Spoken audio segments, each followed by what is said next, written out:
Hi, and welcome to the latest Elementary Teacher Resources podcast. I have not lost my mind. I am in character today because I have just discovered my new favorite book. It is Gooney Bird Greene by Lois Lowry.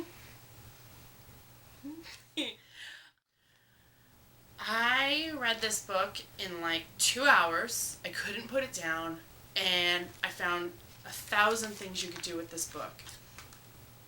I think I really connected with this book because I have a lot of characteristics that are like Gooney Bird Greene.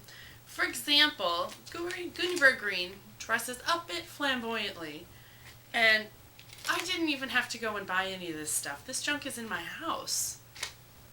Yes, this junk is in my house. For real. But I also adore Gooney Bird Greene because she's a storyteller. And there's just something magical about someone who can tell stories. One of my other favorite authors is Robert Munsch, and he actually started out as a storyteller before he was published, and I just think there's something really cool about that. Someone who can talk to a group of kids and keep them captivated without needing a book in front of them, I think that's really compelling. And Gooney Bird Greene can do that in a heartbeat. As you can see, this is another one of those books that I've attacked with sticky notes. And when I read it to my class this year, it will look like this because I want them to know what I'm thinking when I'm reading it. And I think it's important to write notes. I'm very forgetful. If I don't write something down, I forget it.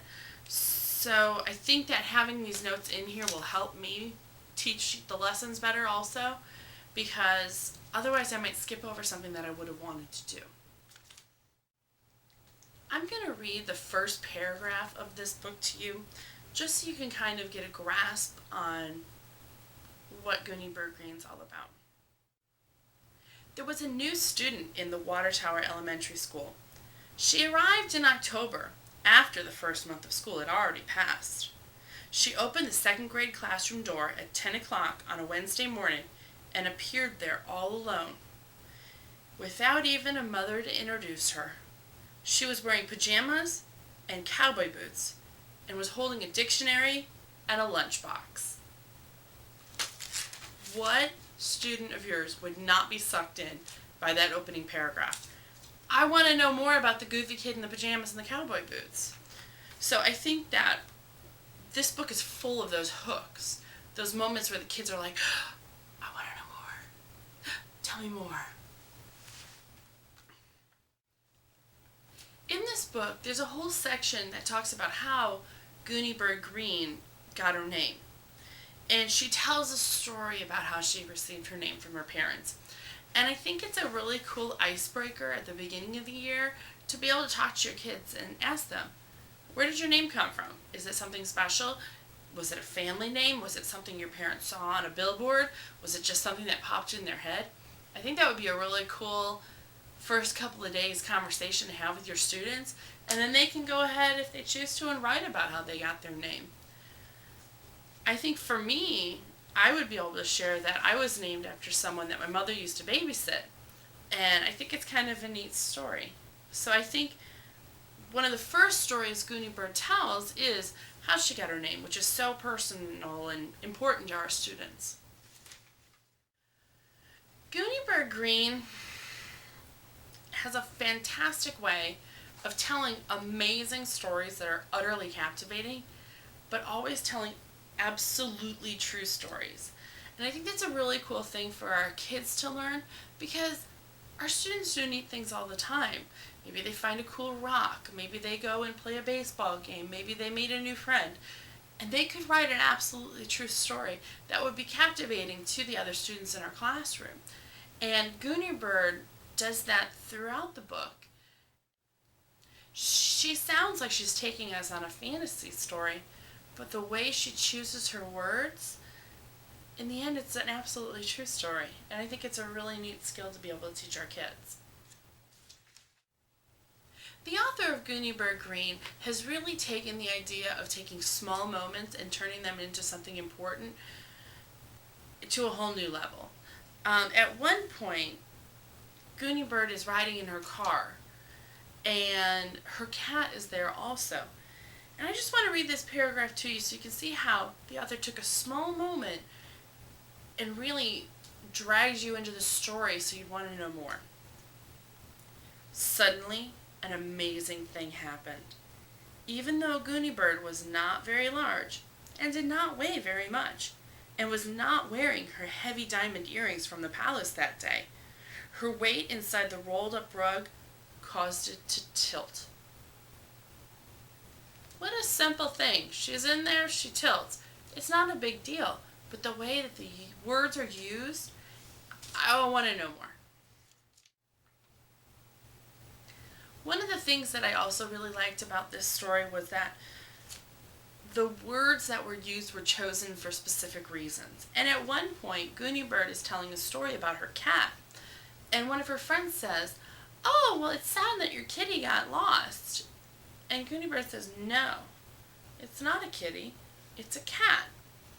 And I think those simple choices of words are things that we can teach our children.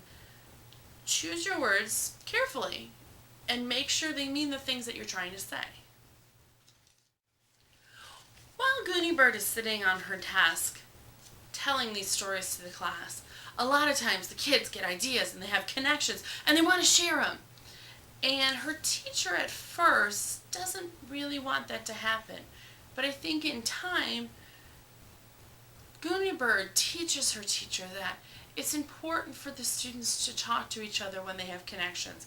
And it's important for them to share their ideas, to really implant those ideas in their brain. And I think that we can learn a lot from that as elementary teachers, because so many times we tell our kids, "Sit down, shh, be quiet, shh, I'm telling a story," instead of saying, "What do you have connections about? Turn and tell a neighbor about it. Share your ideas," because that's the way that they develop that love of story. And if they have that love of story, they'll become better authors. Slowly throughout the book, Gooney Bird Greene's teacher starts to come around to the idea of storytelling. And at one point, as Gooney Bird is teaching an idea about how to storytell, the teacher says, "What a great idea. We should start a list called Writing Tips." And the kids were all excited and captivated. What a simple thing. If you have a trick that works for you while you're writing, let's write it on the list so everybody can use it. I love it. At the end of the story, Gooney Bird has told all of her stories to the class, and they're really disappointed because they want more stories. They're hooked. And she says something really powerful to them, and I think it's neat. She says, "Out there, invisible, are a lot of stories not told yet. Absolutely true stories." And I think the idea of our students being able to look up to Gooney Bird Greene as an author and a storyteller would be a great way to start off a year through your reading and writing, to really captivate the class to want to write and to want to read. I hope that this podcast you've got some good ideas on how you could use Gooney Bird Greene in your classroom. And even if you don't use it as a writing tool, I think it is a spectacular read aloud and a wonderfully well-written story to use in your class. If you have any questions, be sure to email me at info@elementaryteacherresources.com, and I hope you have a great day. Bye!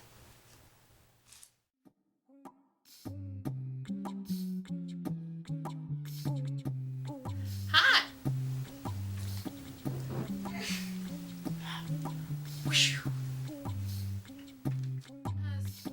What? Oh, you're totally distracting me, Kat. Yeah, I don't know what I'm saying.